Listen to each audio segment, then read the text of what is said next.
Hi hello welcome friends. ఈ వీడియోలో వచ్చేసి టాలెంట్ కాస్టింగ్ చాప్టర్ డిస్కస్ చేస్తున్నాము. సో అందులో questions up to 26 question completed. Now 27th question, what is there in 27, what is there కి before what is we required అనేది చూద్దాం. So they required expected direct labour cost of 8th బ్యాచ్కి. So 8th బ్యాచ్కి సంబంధించి expected cost ఎంత అనేది కనుక్కోవాలి, direct labour cost ఎంత అనేది కనుక్కోవాలి. Next calculate expected contribution from product over its. తర్వాత next calculate rate of learning required to achieve life time product. Contribution వచ్చేసి 5 lakhs. సో ఇక్కడ కాంట్రిబ్యూషన్ కనుక్కుంటాం. ఆ కాంట్రిబ్యూషన్ ఎంతో కొంత వచ్చిందనుకోండి, ఒక 1 lakh వచ్చిందనుకోండి ఎగ్జాంపుల్కి, ఆ 1 lakh ప్లేస్లో 5 lakh పెట్టి ఇక్కడ డైరెక్ట్ లేబర్ కాస్ట్ని కనుక్కోమన్నాడు. That is question. Now what is there in question 27th question, DK international is developing a product during its life expected life 16 units. So 16,000 యూనిట్స్ని ప్రొడ్యూస్ చేస్తుంది. Will be sell price. So selling price will be 102 rupees and product will be batches 1000 units. అంటే 16,000 divided by 1000 అంటే 16 బ్యాచెస్ని run చేస్తుంది life టైంలో. So last third క్వశ్చన్లో మనకి టోటల్కి life ప్రోడక్ట్కి కనుక్కున్నాడు కాబట్టి 16 బ్యాచెస్కి కనుక్కోవాలి. డైరెక్ట్ లేబర్కి 16 బ్యాచెస్కి కనుక్కుంటాము. Next that direct labour cost is expected to reduce due to effect of learning for the first 8 batches produced. Thereafter the direct labor cost will remain constant at the same cost per batch as an 8th batch కి సంబంధించి. So మనకి first క్వశ్చన్లో 8th బ్యాచ్కి కనుక్కున్నాడు. 8th బ్యాచ్కి కనుక్కోవాలంటే cumulative 8 బ్యాచెస్కి ఏమొస్తుంది, cumulative 7 బ్యాచెస్కి ఏమొస్తుంది, difference ఎంత ఉందో చూసుకొని, and cumulative 7 batches వరకు ఎంత ఉందో, క్యుములేటివ్ 8 బ్యాచెస్ వరకు ఎంత ఉందో, అండ్ 8th బ్యాచ్ ఎంత ఉందో యాడ్ చేసుకుంటే మనకి ఫస్ట్ క్వశ్చన్కి ఆన్సర్ అయిపోతుంది.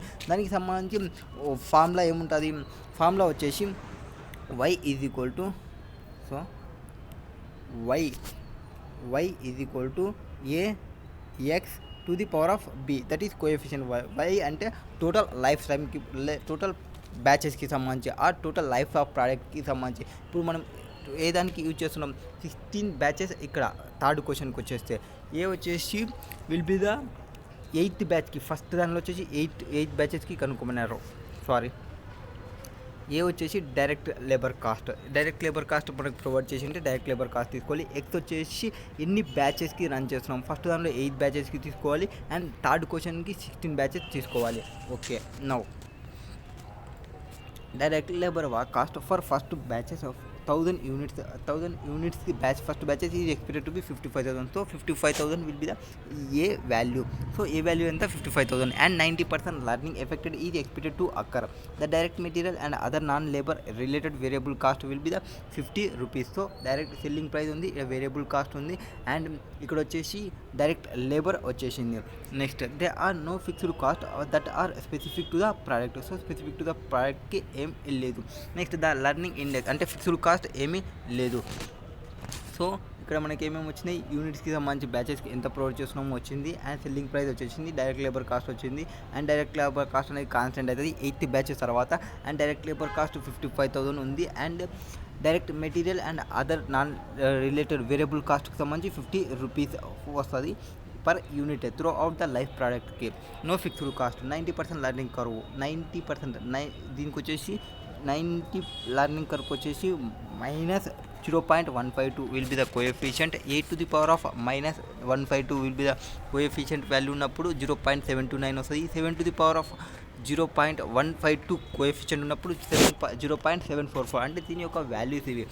Calculate expected. సో 8th బ్యాచ్కి కనుక్కోమంటే ఫస్ట్ ఫార్ములా వేసుకోండి, y is equal to ax to the power of b.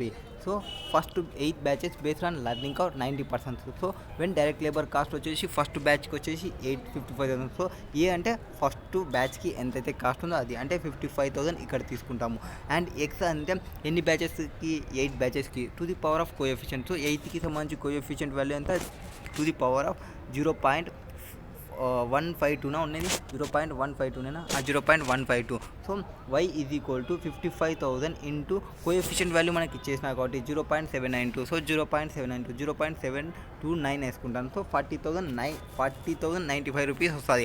Next total labour cost for first బ్యాచెస్కి వచ్చేసి 3,20,760 అవుతుంది, and total labour cost for first 7 బ్యాచెస్కి వచ్చేసి డైరెక్ట్గా 55,000 into 7 to the power of దాని వాల్యూ వేసుకుంటే 40,920 అవుతుంది. సో ఫస్ట్ 7 బ్యాచెస్కి వచ్చేసి 2,86,440 అవుతుంది. ఫస్ట్ 8 బ్యాచెస్కి వచ్చేసి 3,20,760 అవుతుంది. 3,20,760 - 2,86,440 ఈ రెండు డిఫరెన్స్ చూసుకుంటే మనకి ఎయిత్ బ్యాచ్కి ఎంత అనేది వస్తుంది. సో ఎయిత్ బ్యాచ్కి మనం కనుక్కున్నాడు కూడా 34,320. సో నెక్స్ట్ కాంట్రిబ్యూషన్ కనుక్కోమన్నాడు. ఈ 34,320 వచ్చేసి ఎయిత్ బ్యాచ్కి అండ్ అప్ టు 8 బ్యాచెస్ వరకు ఎంత ఉంది, 3,20,760. So 3,27,760 in plus 8 batches into 334,320 తీసుకుంటే అంటే ఫస్ట్ 8 బ్యాచెస్కి ఇది అండ్ సెకండ్ 8 బ్యాచెస్కి ఇది. సో టోటల్ ఎంత అవుతుంది, 5,95,320 will be the labour cost అవుతుంది. సో 5,95,320 తీసుకుంటాను. Direct material and direct variable కాస్ట్కి సంబంధించి 50 రూపీస్ ఉంటుందని వాళ్ళే ప్రొవైడ్ చేసినారు అండ్ సెల్లింగ్ ప్రైస్ 1 or 2 అని వాళ్ళే ప్రొవైడ్ చేసినారు. సో ఈ రెండు గివెన్ ఇన్ఫర్మేషన్. ఇది మనం క్యాలిక్యులేషన్ చేసినది 2,36,680 చెప్పినారు ఎక్స్పెక్టెడ్ కాంట్రిబ్యూషన్. అండ్ నెక్స్ట్ క్వశ్చన్లో ఏం చెప్పినారు, ఈ ఎక్స్పెక్టెడ్ కాంట్రిబ్యూషన్ వచ్చేసి 5 lakhs తీసుకోండి అండ్ అప్పుడు డైరెక్ట్ లేబర్ ఎంత ఉంటుంది అనేది క్యాలిక్యులేషన్ చేయమన్నాడు. సో సేమ్ 1,62,000 32,000 దింపేయడం, 8 lakhని దింపేయడం, ఈ 5,92,000 మనం క్యాలిక్యులేషన్ చేయాలి అంటే 3,32,000 వస్తుంది. అది ఎట్లా వస్తుంది, ఈ 2,36,680 ప్లేస్లో 5 lakhs పెట్టమన్నారు క్వశ్చన్లో డిజైర్డ్ లైఫ్ టైమ్ కాంట్రిబ్యూషన్కి సంబంధించి. ఇప్పుడు ఈ 3,32,000ని ఎన్ని బ్యాచెస్కి సంబంధించి 16,000 బ్యాచెస్కి 16 బ్యాచెస్కి సంబంధించి టోటల్ లైఫ్ టైమ్ ప్రోడక్ట్కి సంబంధించి చెప్పుకున్నాను కాబట్టి సో 16 బ్యాచెస్కి తీసుకుంటే 20,750. y is equal to ax⁴ b అంటే మనం ఏం చెప్తాం, ఇది ఫస్ట్ బ్యాచ్కి సంబంధించిన వాల్యూ, ఇది టోటల్ బ్యాచెస్కి సంబంధించిన వాల్యూ, ఇది ఎన్ని బ్యాచెస్ ఉంటావో అన్ని బ్యాచెస్, ఇది కోఎఫిషియెంట్ వాల్యూ అని చెప్పినాము. సో ఇది టోటల్ వాల్యూ అంటే 20,750 టోటల్ వాల్యూ అండ్ ఇక్కడ 16 బ్యాచెస్, ఇది 16 బ్యాచెస్. ఈ ఏ వచ్చేసి 55,000 అండ్ ఈ బి వచ్చేసి పైన అట్లనే ఉంటుంది. సో యాజ్ ఇట్ ఈజ్గా ఇక్కడ వేసుకుంటే అదే వస్తుంది 20,750 ఇక్కడ వచ్చేస్తుంది అండ్ 55,000 ఫస్ట్ బ్యాచ్కి సంబంధించి 16 ఇక్కడ వచ్చేస్తుంది. B is equal to R learning కర్వ్గా తీసుకుంటే R% అనుకుందాము 0.3773 ఈజ్ ఈక్వల్ టు 16⁵ b అవుతుంది. దానికి లాగ్ని బోత్ సైడ్ అప్లై చేయండి. లాగ్ని అప్లై చేస్తే మనకి లాగ్ వాల్యూస్తో ఎప్పుడైనా మీకు లాగ్ a⁴ b ఉందనుకోండి, దీన్ని మనం లాగ్లో ఉన్నప్పుడు ఎట్లా రాసుకోవచ్చు అంటే b log a క్యాలిక్యులేషన్గా రాసుకోవచ్చు. సో దీన్ని సాల్వేషన్ చేస్తే మీకు R ఈజ్ ఈక్వల్ టు 78.37% వస్తుంది. That is that question. Next 28th question, what is there in 28th question, what is there ముందర వాట్ ఈస్ వి రిక్వైర్డ్ అనేది చూద్దాము. So what is we required, calculate EVA of JCDSL for the year ending 31st March 2022 based on above information. So EVA calculation చేయాలి. EVA అంటే ఏమి, economic value added. Economic value added యొక్క formula ఏమి, economic value added యొక్క formula వచ్చేసి no Pat minus వ్యాక్ into capital employed. So NOPAT అంటే operating ప్రాఫిట్ని తీసుకోవాలి, దానికి నాన్ క్యాష్ అడ్జస్ట్మెంట్ని యాడ్ చేసుకోవాలి అండ్ క్యాష్ ట్యాక్సెస్ పేమెంట్ చేసింటే వాటిని లెస్ చేసుకోవాలి, ట్యాక్స్ సేవింగ్స్ ఏమైనా ఉంటే వాటిని లెస్ చేసుకోవాలి. నెక్స్ట్ నో ప్యాట్ వచ్చేస్తుంది. అండ్ వ్యాక్ అంటే ఏమి, వ్యాక్ KEWE ప్లస్ KDWD. WEWD అంటే ఏమి, వేట్స్కి సంబంధించి. KEKD అంటే ఏమి, cost of equity, cost of డెట్కి సంబంధించి.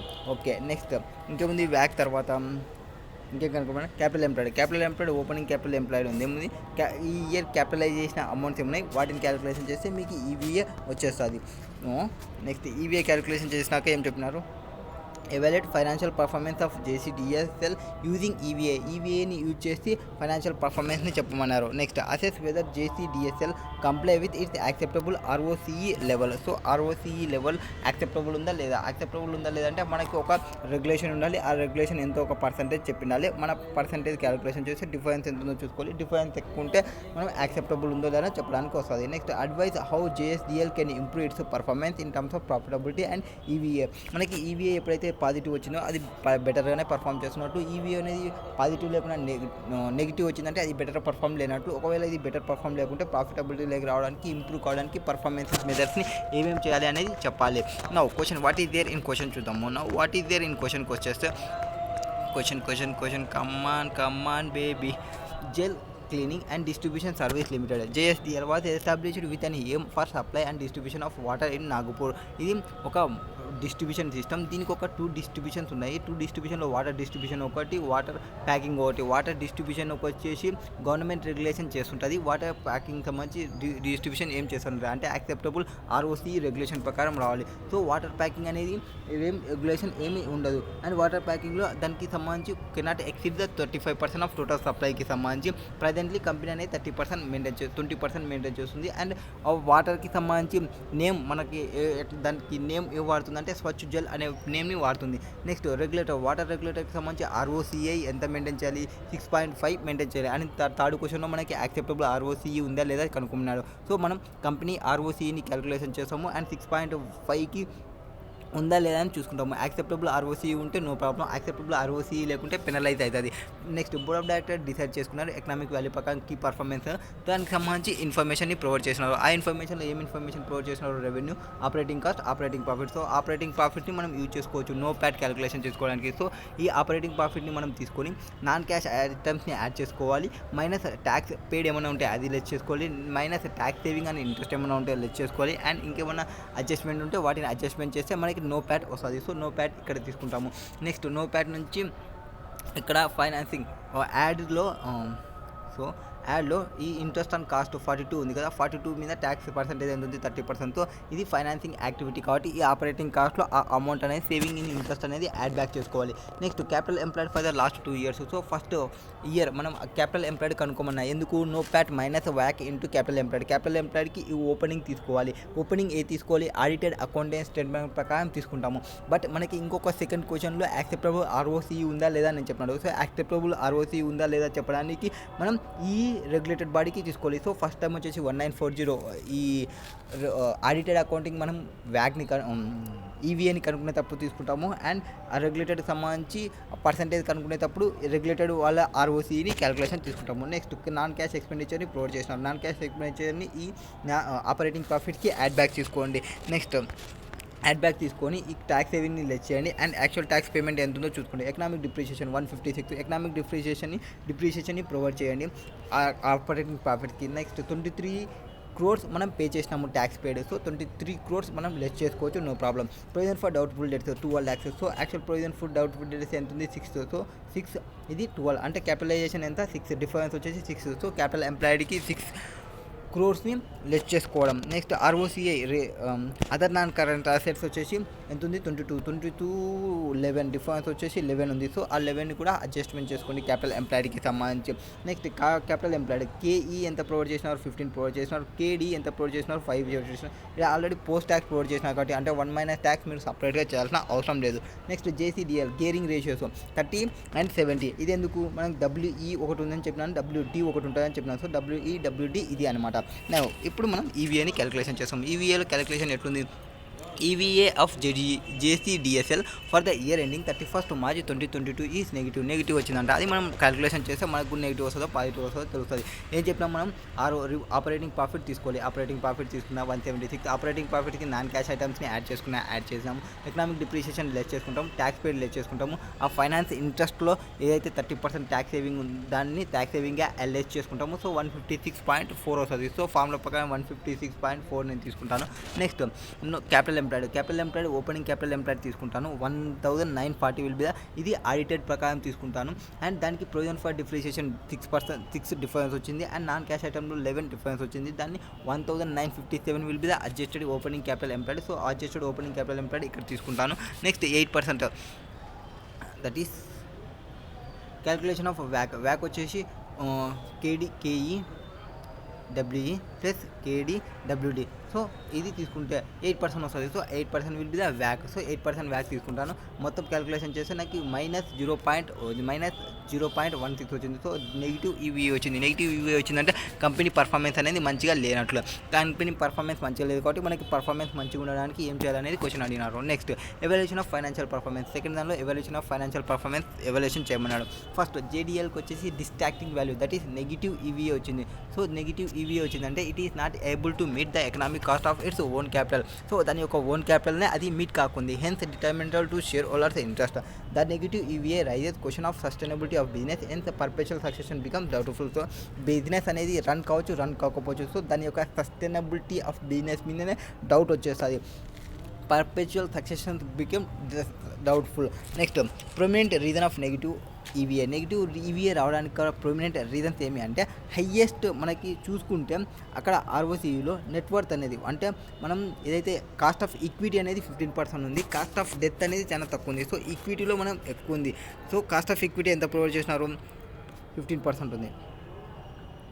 సో కాస్ట్ ఆఫ్ ఈక్విటీ 15% ఉంది. మేబీ అది కూడా ఒక రీజన్ అయి ఉండొచ్చు. So cost of equity 15% will be the main reason అయి ఉండొచ్చు. ఇది year it is worth nothing that despite around 73.4%, that is 587 divided by 797 చేసుకుంటే రెవెన్యూలో. So JSDL is from WDO which is regulated one. So 73.4 and where demand is guaranteed in future.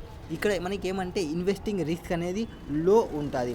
Another ఇంకొక major reason ఏమంటే negative ఈపీఏకి ROCI cap is WDO hence no PAT cannot be raised beyond levels. JCDSL can focus on WPO to increase its NOPAT to make it enough for break even, or it slash is capital employed by selling and utilized or underutilized assets. So ఇప్పుడు improve కావాలంటే మనం no Pat అన్న increase చేయాలి, are capital employed అన్న decrease చేయాలి. Capital ఎంప్లాయిడ్ని decrease చేయాలంటే unutilised assets ఏమైనా ఉన్నా వాటిని, ఆర్ అండర్ యూటిలైజ్డ్ అసెట్స్ ఏమైనా ఉంటే వాటిని సేల్ చేయడం, ఆర్ నో ప్యాట్ ఇంక్రీజ్ చేయడానికి ఆపరేటింగ్ ప్రాఫిట్స్ ఇంక్రీజ్ కావడం, ఆ బ్రేక్ ఈవెన్ ప్రాఫిట్స్ దగ్గర మనం రావడం చేయాలి. నెక్స్ట్ ROCE కనుక్కున్నాడు రెగ్యులేటెడ్ ప్రకారం క్యాలిక్యులేషన్ చేసేటప్పుడు ROCE అంటే operating profit divided by capital employed. ఇక్కడ క్యాపిటల్ ఎంప్లాయిడ్ ఏది తీసుకోవాలి, రెగ్యులేషన్ దగ్గర ప్రొవైడ్ చేసిన క్యాపిటల్ ఎంప్లాయిడ్ తీసుకోవాలి. సో 1760 వచ్చేసి రెగ్యులేటర్ దగ్గర ఉన్నది, ఆపరేటింగ్ ప్రాఫిట్ వచ్చేసి 110 will be the operating profits. So operating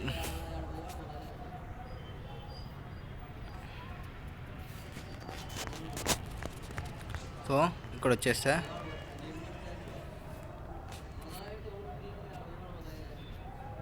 so operating profit ఎంత ఉంది, వాటర్కి సంబంధించి 110 ఉంది, అండ్ రెగ్యులేటెడ్కి సంబంధించి క్యాపిటల్ ఎంప్లాయిడ్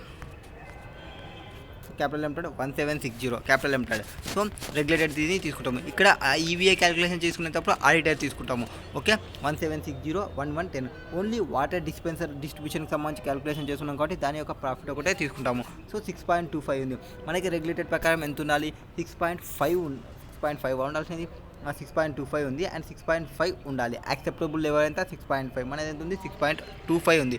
సో దీన్ని performance of in terms of EVA profitability increase చేయడానికి ఏం చేయాలంటే JSDL can apply any of initiative either individually or in any combination. So operating profits can be made to grow. So మన యొక్క operating ప్రాఫిట్ని increase చేయాలి without employing more capital into both operations. So both ఆపరేషన్లో capital investment చేయకుండా, అంటే capital మళ్ళీ పెరగకూడదు. Capital పెరిగితే మళ్ళీ ROCE same అట్లనే ప్రాబ్లమ్స్ వస్తుంది. సో మనకి ప్రాఫిట్ పెరగాలి కానీ క్యాపిటల్ ఏం పెరగకూడదు, ప్రాఫిట్ పెరగాలి కానీ క్యాపిటల్ ఏం పెరగకూడదు. నెక్స్ట్ బట్ ఎస్పెషల్లీ ఇన్ WDVలో ఎస్పెషలీగా that is greater efficiency additional capital shall be invested in WPO. So WPVలో క్యాపిటల్ ఇన్వెస్ట్మెంట్ అంటే ప్యాకింగ్ దానిలో ఇన్వెస్ట్మెంట్ చేసుకోండి, డిస్ట్రిబ్యూషన్ దానిలో ప్రాఫిట్ వచ్చేటట్టు ప్లానింగ్ చేయండి. where the return is more than the cost of obtaining capital, that is profitable growth, capital shall be divested from this project that do not cover the cost of capital, that is liquidated unproductive capital. Next operating profits, WPOకి సంబంధించిన operating profits, దాని యొక్క profits ఎంత ఉంది 66 divided by 212 will be the క్యాపిటల్కి సంబంధించి చూసుకుంటే operating profit margin ఎంత వస్తుంది 31.13 వస్తుంది. అండ్ కంపేర్ టు WDOకి క్యాపిటల్ ఎంత వస్తుంది, క్యాపిటల్ 18.88 వస్తుంది. సో దీనిలో ఎక్కువ ఉంది కాబట్టి దీనికి ఇన్వెస్ట్మెంట్ ఎక్కువ చేసి దీన్ని తగ్గించేసి దీనిలో ప్రాఫిట్ వచ్చేటట్టు కంపేర్ చేయండి. JSDL may use the WDO activities as trusted source of cash as profit to reinvest the expansion of WTO. So మీరు రీఇన్వెస్ట్మెంట్కి పోవాలంటే WPO దానిలో ఇన్వెస్ట్మెంట్ చేయండి ఎక్కువ, అంటే ఎందుకంటే ఆపరేటింగ్ మార్జిన్ అందులో ఎక్కువ ఉంది. There is scope of expansion in WPO because JSDL currently using 20% of total water supply of packing operation. Again the upper limit వచ్చేసి 35%. సో మనం 35% వరకు మనం వెళ్ళొచ్చు, బట్ మనం ఇప్పుడు ఉన్నది 20%లోనే ఉన్నామని చెప్పినారు, క్వశ్చన్లోనే చెప్పినారు, అది గివెన్ ఇన్ఫర్మేషన్. ఎంత JSDL expand the WPO non regulated business. So regulated బిజినెస్లో ఉండడం కన్నా నాన్ రెగ్యులేటెడ్ బిజినెస్లో చేసుకుంటే మనకు ప్రాఫిట్ మార్జిన్స్ ఎక్కువ ఉంటాయి. సో మనం గవర్నమెంట్ రూల్స్ ప్రొవైడ్ చేస్తున్న బిజినెస్ కంటే గవర్నమెంట్ రూల్స్ ప్రొవైడ్ చేయని బిజినెస్లో చేసుకుంటే మనకి మంచి సేల్స్, మంచి యొక్క ప్రాఫిట్స్ ప్రొవైడ్ వస్తాయి to the extent of 175% of current level using the cash generated by regulated operations, that is WDO. Next, further JCDSL May improve profitability by controlling cost within WDO activities through performance measurements. So regulated body cannot argue that the company is overcharging its customer to increase profit margin. So అది WDO యాక్టివిటీని performance మెజర్ని regulated body చేస్తుంది కాబట్టి regulated body అనేది argue ఏం చేయదు. అంటే మీ యొక్క కస్టమర్స్ని WPOకి పంపించి అక్కడ మార్జిన్ ఇంక్రీజ్ చేసుకున్నప్పటికీ అండ్ WPO నుంచి ఇక్కడ తీసుకున్నా కానీ ఇది రెగ్యులేటెడ్ బాడీ ఏం చెప్పదు. This is possible through strict observance of expense and using cost saving techniques through efficient improvement. So మనకి ప్రాఫిట్స్ ఇంక్రీజ్ కావాలంటే ఏం చేయాలి, కాస్ట్ కటింగ్స్ మంచిగా చూసుకోవాలి అండ్ సేవింగ్ టెక్నిక్ని మంచిగా యూజ్ చేసుకోవాలి. In order to control cost within WDO target should be based on minimal variance and adopting cost reduction methods. Cost reduction మెథడ్ని implement చేయడం చూసుకోవాలి. It is important here to note that there is only a limited scope of increase in the operating profits of WDO due to ROCE cap. So maximum allowed operating profits can be only 144, that is 6.5 regulated ప్రకారం. So 6.5 maintain చేసుకోవాలని చెప్పినారు. So 1760 మీద capital employed 1760 మీద 6.5 తీసుకుంటే 114 crores మాత్రమే మనం maintain చేయాలి as per regulation ప్రకారం. Therefore JCDSL should go to expand its WPO has this is producing higher operating profits. So మీ ఇన్వెస్ట్మెంట్ అనేది WPOలో ఇన్వెస్ట్మెంట్ చేసుకుంటే అక్కడ మీకు హయ్యెస్ట్ ప్రాఫిట్ మార్జిన్ వస్తుంది.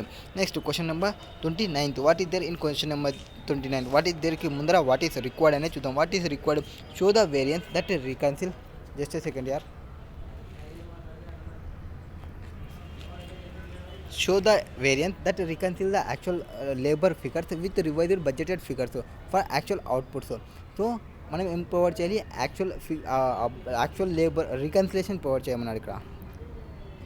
రికన్సిలేషన్ ఏదానికి actual labour figures with revised budgeted figures for actual output in has as much as possible.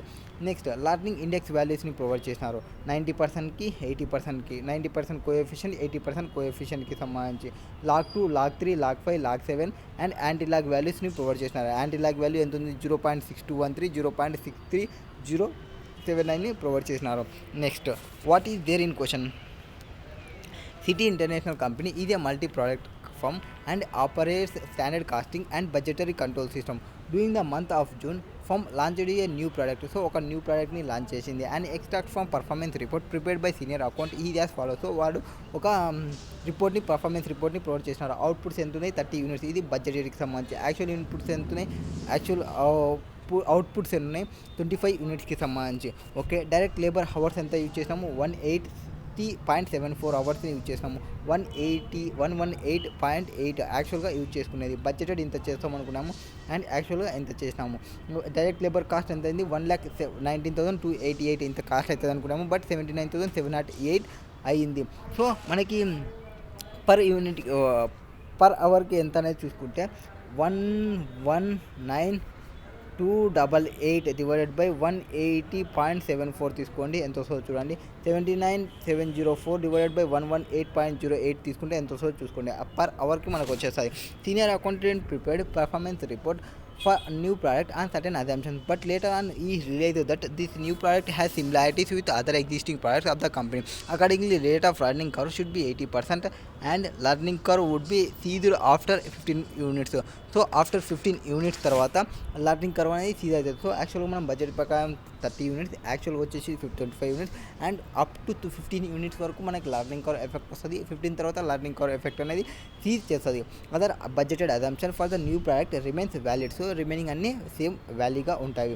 Next the original budgeted figures are based on the assumption that the labour has learning rate 90% and learning will be cease after 20 units. So మనం ఇక్కడ పైన provide చేసినది 90% తీసుకొని and after 20 units తర్వాత learning curve after ఆగుతుంది అని చెప్పినాము. But actual పొజిషన్లో ఎట్లుంది, 80% ఉంటుంది. ఆఫ్టర్ 15 యూనిట్స్ తర్వాతనే లర్నింగ్ కర్వ్ ఎఫెక్ట్ అనేది ఆగుతుంది. The time taken for 1 unit is 10 hours. So 1 యూనిట్కి 10 అవర్స్ తీసుకుంటామంట. ఓకే, ఒక్కొక్క యూనిట్కి 10 అవర్స్ని తీసుకుంటాము. మొత్తం ఎన్ని యూనిట్స్ని ప్రొవైడ్ చేస్తున్నాము, 25 యూనిట్స్ని ప్రొవైడ్ చేస్తున్నాము. Now required. సో ఫస్ట్ వేరియన్సెస్ని కనుక్కోమన్నారు. వేరియన్సెస్కి సంబంధించి మనకి ఎన్ని అవర్స్ తీసుకుంటామని చెప్పినారు, 10 అవర్స్ని తీసుకుంటాము 1 యూనిట్కి సంబంధించి. సో అంటే బినేనా ఏ ఒక యూనిట్కి ఎంత అనేది ఏ తీసుకుంటాము. Y equal to a x to the power of b కదా. ఈ వై అంటే ఏమి, టోటల్ టైంకి సంబంధించి. ఏ అంటే ఏమి, టోటల్ కాస్ట్, టోటల్ అవర్స్ ఎంత అనేది, ఫస్ట్ దానికి ఎంత అవుతుంది అనేది ఇంటూ బి ఎన్ని బ్యాచెస్ ఉన్నాయి అనేది to the coefficient value. So మనకి ఏ వాల్యూ వచ్చేసి 10 అవర్స్కి సంబంధించి, ఏ వచ్చేసి 10 అండ్ బి వచ్చేసి learning coefficient. Cumulative number of units produced, x అంటే క్యుములేటివ్ నెంబర్ ఆఫ్ ప్రొడ్యూస్ ఎంతవరకు ప్రొడ్యూస్ చేస్తాము, 15 యూనిట్స్ని ప్రొవైడ్ చేస్తాము. So y is equal to a x to the power of b తీసుకుంటే మీకు ఏ అనేది 10 అండ్ బి అనేది 15, ఎక్స్ అనేది 15 to the power of B. 15కి సంబంధించి కోఎఫిషియంట్ ఇక్కడ 80% దగ్గర కోఎఫిషియంట్ ఎంత అవుతుంది, 0.322 అవుతుంది. సో మనం ఇక్కడ తీసుకుంటే y is equal to 10 into 15 to the power of 0.322, that is coefficient value తీసుకుంటాము.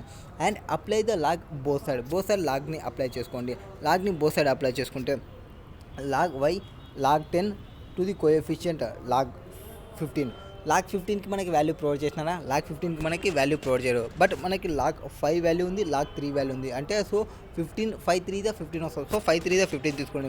మనకి లాగ్లో ఎట్లుంటుంది అంటే log a to the power of b ఉంది అనుకోండి, దీన్ని మనం బి లాగ్ ఏగా రాసుకోవచ్చు.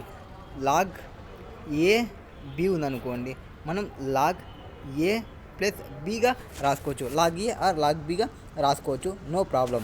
లాగ్ ఏ ప్లస్ లాగ్ బిగా రాసుకోవచ్చు. సో ఇప్పుడు మనం క్యాలిక్యులేషన్ చేసుకుంటే ఫస్ట్ ఆ కోఎఫిషియంట్ వాల్యూని కిందికి తీసుకోవచ్చు. అంటే log a to the power of b ఉంటే బి లాగ్ ఏ రాసుకోవచ్చు. సో ఆ కోఎఫిషియంట్ వాల్యూ 0.322 కిందికి తీసుకొస్తాము. తర్వాత ఈ 15ని 5 ఇంటూ 3 తీసుకుంటాము. ఈ 5ని 3ని లాగ్ అప్లై చేసుకుంటాము. లాగ్ 5 వాల్యూ ఉంది, లాగ్ 3 వాల్యూ ఉంది అండ్ లాగ్ 10 వాల్యూ ఉంది. లాగ్ 10 వాల్యూ సపరేట్గా ఇవ్వాల్సిన అవసరం లేదు. లాగ్ ఇక్కడ కొన్ని వాల్యూస్ చెప్తా. Log 10 is equal to 1, log 100 is equal to 10 అనుకుంటా. Log 1000 is equal to 100. నాకు కొంచెం డౌట్ వస్తుంది, తర్వాత క్లారిటీ తీసుకుందాంలేండి. ఇప్పుడు లాగ్ 10కి అయితే 1, ఎందుకంటే ఇక్కడ ప్రొవైడ్ చేసినాను అనుకోండి. Next log y is equal to 1 minus coefficient value తెలుసు, 5 వాల్యూస్ మనకి తెలుసు, ఆ వాల్యూస్ని నేను వేసుకుంటాను. Next log y is equal to 0.6213 వస్తుంది. అండ్ ఈ లాగ్ని ఇటు సైడ్ పంపిస్తే యాంటీ లాగ్ వస్తుంది. Anti log 0.6213 value 4.181. సో 4.181 మనకి వస్తుంది. 4.181 అంటే 15 యూనిట్స్కి సంబంధించి క్యాలిక్యులేషన్ చేస్తున్నాం. సో 15 ఇంటూ 4.181 అవర్స్ తీసుకుంటే 62.72 అవర్స్ మనకి కావాల్సినవి ఉంటుంది. ఏంది, ఫస్ట్ 15 యూనిట్స్కి సంబంధించి. అండ్ ఇప్పుడు మళ్ళీ ఫస్ట్ 14 యూనిట్స్కి క్యాలిక్యులేషన్ చేయండి. తర్వాత దాని డిఫరెన్స్ చూసుకుంటే రిమైనింగ్ వాటికి తెలుస్తుంది. సో ఫస్ట్ 14 యూనిట్స్కి క్యాలిక్యులేషన్ సేమ్ ఎట్లా తీసుకోవాలి, log y is equal to 10 తీసుకోవాలి. ఇక్కడ 14 తీసుకోవాలి. ఇప్పుడు 14 బ్యాచెస్కి క్యాలిక్యులేషన్ చేయండి. 14 బ్యాచెస్కి క్యాలిక్యులేషన్ చేస్తే 14 మైనస్ 15 తీసుకుంటే మనకు ఒక బ్యాచ్కి ఎంత అనేది తెలుస్తుంది. రిమైనింగ్ వాటికి మనం క్యాలిక్యులేషన్ తీసుకోవచ్చు. నౌ సో 14 వాల్యూ ఎంత వస్తుంది, 59.85 వస్తుంది. సో ఫస్ట్ లాగ్ 15కి తీసుకుంటే 62.72 అవుతుంది. అండ్ రిమైనింగ్ 15 మైనస్ 14 62.72 అండ్ 59.85 తీసుకుంటే ఒకదానికి వస్తుంది. ఇక్కడ 15 దానిలో తెలుసు, 15 దానిలోకి మనకి ఎన్ని యూనిట్స్ టోటల్గా యాక్చువల్ వచ్చేసి 25 యూనిట్కి సంబంధించి. సో ఇంటూ 10 తీసుకోండి, ఇంటూ 10 యూనిట్స్ తీసుకోండి. సో ఒక్క యూనిట్కి వచ్చింది అండ్ 15 యూనిట్స్కి ఉంది. టోటల్ 25 యూనిట్స్కి ఎంత అవుతుంది, 91.42 అవర్స్ మనం టోటల్ 25 యూనిట్స్కి తీసుకుంటాము. నౌ ఓకే, ఇప్పుడు working note number 1, working note number 2, working note number 3 calculation చేసినాము. ఏమేమి చేసినాము, 15 యూనిట్స్కి క్యాలిక్యులేషన్ చేసినాము. క్యూములేటివ్కి 14 యూనిట్స్కి క్యాలిక్యులేషన్ చేసినాము. 15ది 14ది మైనస్ చేస్తే ఒకదానికి వస్తుంది. అండ్ 15ది తీసుకుంటాము, మనకు 25 యూనిట్స్కి కావాలి కాబట్టి ఇంటూ 10 తీసుకుంటాము, 1 యూనిట్కి వచ్చినది. That is the case. Next working note number 2. Working note number ఏం చేస్తాము, స్టాండర్డ్ అండ్ యాక్చువల్ రేట్స్ని క్యాలిక్యులేషన్ చేస్తాము. స్టాండర్డ్ అండ్ యాక్చువల్ రేట్స్కి సంబంధించి చూసుకుంటే మనకి టోటల్గా స్టాండర్డ్ రేట్స్కి సంబంధించి వచ్చినప్పుడు వాట్ హ్యాపెన్